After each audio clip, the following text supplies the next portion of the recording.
Good morning, everyone. I am Gabe Albornoz, Chair of our county's Health and Human Services Committee. I am joined by my colleague and friend, Councilmember Juani Gonzalez, who is Chair of our Economic Development Committee. Just some housekeeping. Our colleague, Councilmember Glass, will not be joining us this morning. And joining us virtually are Council Members Lutke and Sales. We thank them for their dedication and commitment, but we hope they're driving safe, so don't worry. We're good. We can see you, and I'm sure we'll be able to hear you soon. So we are here to discuss Executive Regulation 1823, Food Services License Manager Certification Alterations. I want to begin with an acknowledgement and a thank you to our colleague, Councilmember Juani Gonzalez, who, with working with her team, is frankly why we are here today. She, not surprisingly, showed tremendous responsiveness to feedback she had received from not just restaurants in her own district, but restaurants across the county, describing some of the onerous, outdated, and challenging situation in trying to get permits, while also obviously balancing the very critical regulatory function and wanting to ensure the maximum levels of safety in our community. And I think we've arrived at a very great sweet spot here. And I really want to thank our colleagues both in Health and Human Services as well as Permitting Services and the executive branch in general for their attention to this matter. So we will go through those regulations today and obviously highlight where we will be streamlining and making improvements to this process. But I will now turn it over to the chair of our Economic Development Committee to say a few words. I thought you nailed it. No, okay, all right. I'm good. All right, she's good. So with that, Ms. Clemens-Johnson, why don't we turn it over to you to tee this up and give us the broad perspective. And I guess we'll tackle these one at a time and see if there are questions, but why don't we vote on them as a block at the end, because I don't believe there's anything particularly controversial here. But does that make sense, Ms. Yes. Clemens-Johnson? All Yes. right. Yes. So as we go through, if colleagues have questions, but if not, we'll say without objection, and then we'll formally vote at the end. All right. Sounds good. So yes, today we are discussing Executive Regulation 18-23. My colleague Bilal also participated in this staff packet, and he's available if there's any questions. So for this executive regulation really streamlines the certification process by reducing certain documentation and administrative requirements. If you look on page 2 of your packet, it details the changes, and there is nothing, mostly they are administrative in nature, and it just will streamline the process for restaurants that are applying for a certification. And so in secondary, we just wanted to highlight the food facility plan review transition. There were a lot of discussions that took place during budget, and with the budget timeline being so rapid, we just thought this would be a particular arena to bring this conversation back together. So if you're in your packet, it highlights the different discussions that have been had, mostly by the ECON committee, and highlights the decisions of those committee, and the final approval of the county council was 2 dedicated staff to the plan review process. I want to thank HHS, who provided some background, and I know they have in other discussions with the ECON committee. And if there's any questions, I can certainly address those, and that will be all. Any opening comments from our colleagues in the executive branch? I would just like to echo the thanks for the partnership with our colleagues in DPS, and ultimately we're committed to having a streamlined and successful process for our businesses. So we appreciate the support and continue to look for opportunities to really find efficiencies and make this a good experience and continue to provide excellent customer service. So thank you. Terrific. So Ms. Clemens-Johnson, why don't we go through these one by one as we go through. I believe there's the elimination of the requirement that a photograph for the applicant be submitted, those types of line items. Yes. So if we look at, I think the chart's probably easiest to refer to on number 2. page number 2. So it went from 2 copies of the application to 1. No photograph is required. And then there were some certification changes in terms of what must be provided at the time that you submit your application. And also the food service manager certification moved from 3 years to 5 years. And I'll also call attention to, in your packet, OLO did a report back in 2020, and they actually did a comparison of jurisdictions and the regulations. And so it's just a good viewpoint to know how the other jurisdictions are doing things, and we are all pretty much in line with the same processes. So if there's any questions or details that DHHS That sounds great. I would did like have to a share. couple of questions, just for context clarifications. I 100% I'm going to support this, but in terms of the documentation required, it obviously makes sense to broaden that scope. But if we could spend just a couple of minutes talking about those other certifications being offered as a best practice, that would be helpful.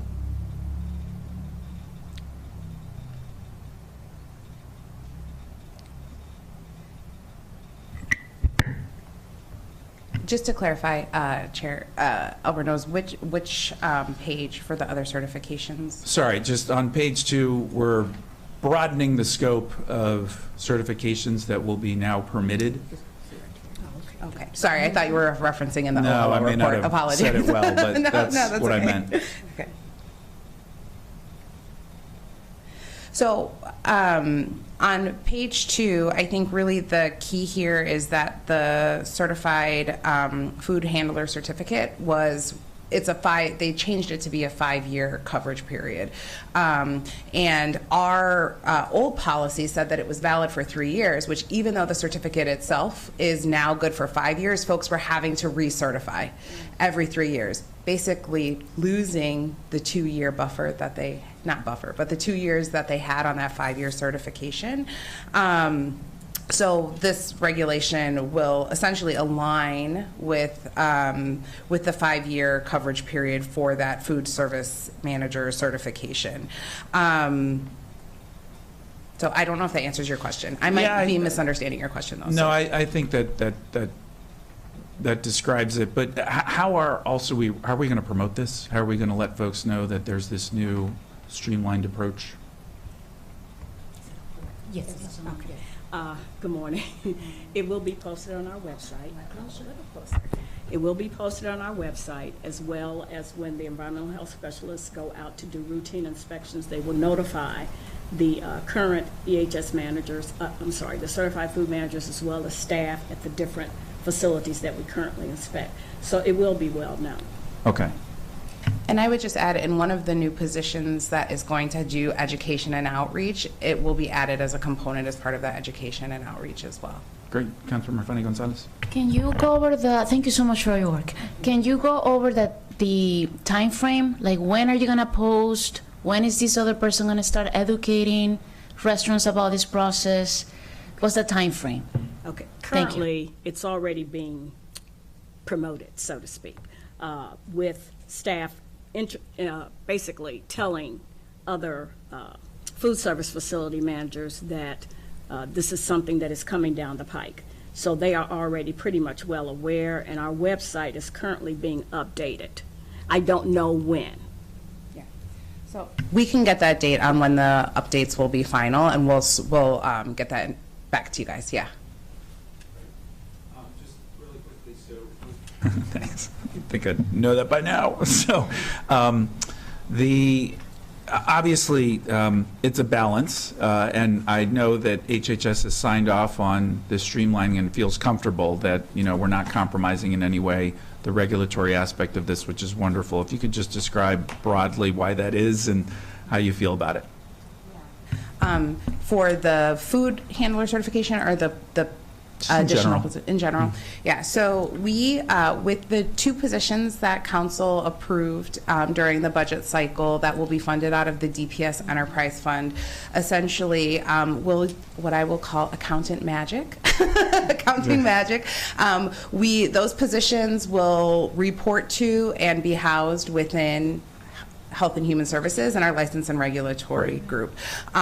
We will charge back the costs for those positions to DPS's enterprise fund, but the nice thing is that because of how that enterprise fund is structured, the fees that we were collecting went into the general fund, but now the fees will actually, it's a more appropriate accounting fund for the services that are provided. So it will help streamline the process. We're going to continue to partner closely with DPS as we have done. We'll work with them as we look at the fee structure and integrate into their normal processes for fee reviews, for our restaurant inspections, and we will continue to follow COMAR. The staff will be housed within License and Regulatory, the expertise that's needed for those environmental health specialists and the authority that's delegated from the state down to Dr. Davis, our health officer, down to LNR. So we are confident that these additional positions, as well as this policy change around, which is a piece of the broader process, I should just say that. This food handler certification is one piece of the broader plan review process.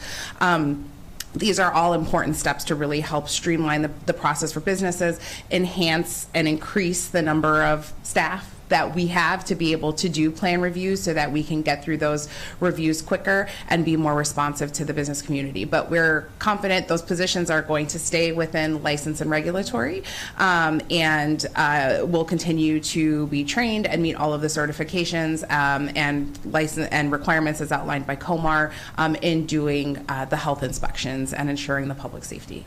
That's excellent. And then final question for me is just the cultural competencies, obviously so critical because so many of these restaurants are owned by our multicultural ethnic community, and thank goodness they're delicious and they're fantastic.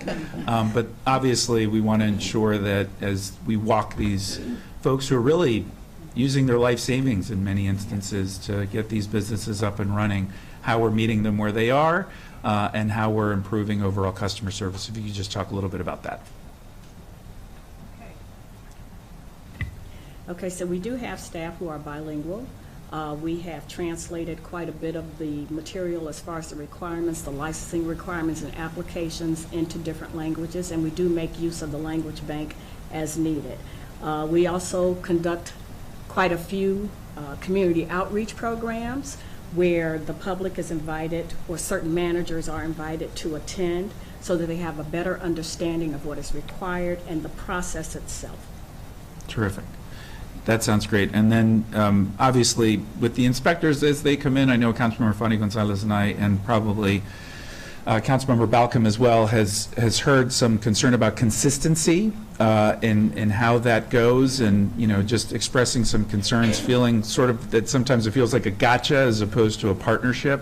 And I think this will help streamline the process, but that's another important component to this puzzle. So any comments or feedback on that? I will say that we make every effort to ensure that there is consistency and equitability across the board. I'm one of the standardizing officers. I take everyone out every 3 years to ensure that they are actually enforcing what is required, but more importantly, educating first so that there is little need for enforcement farther down the line. So again, we do use our bilingual staff to help us.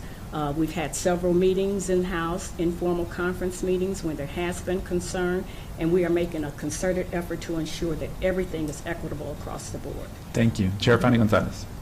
Just a couple of things. Number one, I get it loud and clear that Spanish is definitely one of those languages, but also don't forget Amharic and Korean, Chinese, big one, French. For a Haitian community, I'm not talking about the French, I'm talking about the Haitian community. So that has to be there. The other thing is that we're working with DPS on, they're creating some type of flyer. It's called Recipe of Success, targeting restaurants. DPS is supposed to come to the ECON committee in the coming weeks, presenting that flyer. I want to make sure that you're gonna see it, because your role is critical there, and now Mr. Balal Ali, he's in the back, make sure that Tara knows about this. So you get to give your feedback before it's presented in front of ECON, okay? Thank you. And my understanding is that Mr. Kenny Welch, our senior administrator for L&R, is looped into that, but would love to make sure that we have an opportunity I'm to not where review. he is. I want to make sure you are. Yes, So, thank you. yeah. Understood. All right, cool. Thank you so much. That's it. Thank you. Councilmember Balcom. Thank you. I think this is fantastic, and I just want to get a shout out to the Gaithersburg Germantown Chamber of Commerce for bringing this specific issue to the attention of the county executive and the department. And I think that this is the kind of thing that we want to be doing is when there's an issue presented from the business community, we can be responsive to it. So I just wanted to give a shout out to them and to you as well for very quickly making this happen. Thank you. Thank you. And I see Councilmember Lukey would like to chime in. Did we just lose her? Oh, okay. We'll just pause for a moment or two. There she is. Hello. Councilmember Lukey.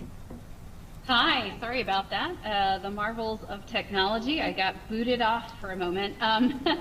So I want to thank everyone for collaborating on this and totally appreciate the leadership of Councilmember Fanny Gonzalez and Councilmember Albornoz in this interdisciplinary matter, and want to thank all of you there today for your thoughtfulness about how to make sure we're working better, smarter, and more in concert with our community, because that's incredibly important at the end of the day.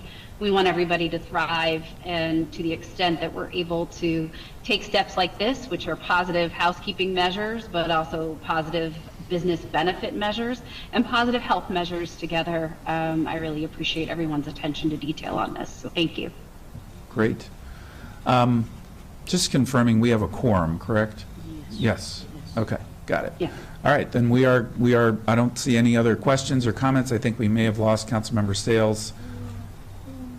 And maybe. No, I'm Okay, here. great. Thank you. Sorry, Councilmember Okay. Sales. We didn't see you, your name on the screen. Did you have any questions or comments? Well, I wanted to echo the sentiment shared by my colleagues. You know, I appreciate when the business community chimes in to make recommendations. And according to OMB, there's already going to be a revenue loss based on the 3 to 5 year extension. And so while Montgomery County sometimes has the perception of being business unfriendly, this is one way that we are making improvements to ensure our business community can operate more efficiently. We recently heard that our business community is having, our restaurant hospitality industry is having some of the highest turnover. And so this is just another opportunity for them to be able to provide safe and effective services while ensuring some predictability in how they operate and how they're evaluated for their effectiveness. And so I fully support this transition and appreciate all of the input. Thank you so much, Councilmember Sales. So I think, colleagues, and without objection, we will support, as proposed, the amendments to Executive Regulation 1823. Ms. Clemens-Johnson, was there anything else to cover? No, I do want to highlight that the delegation of plan review to DPS is only for a year, so we will need to revisit that sometime over the course of the year. So I just wanted to highlight that piece. Okay, terrific. So then we will have a full committee, joint committee recommendation with all those present that we will send to the full council, which I believe is later in July, correct? July 7th, okay, so it's soon. Oh, good. Great, so we're moving full speed ahead. All right, thank you all. I think that's it. So with that, we are adjourned. Person saying, I want to do something to honor my brother. And I'll be honest,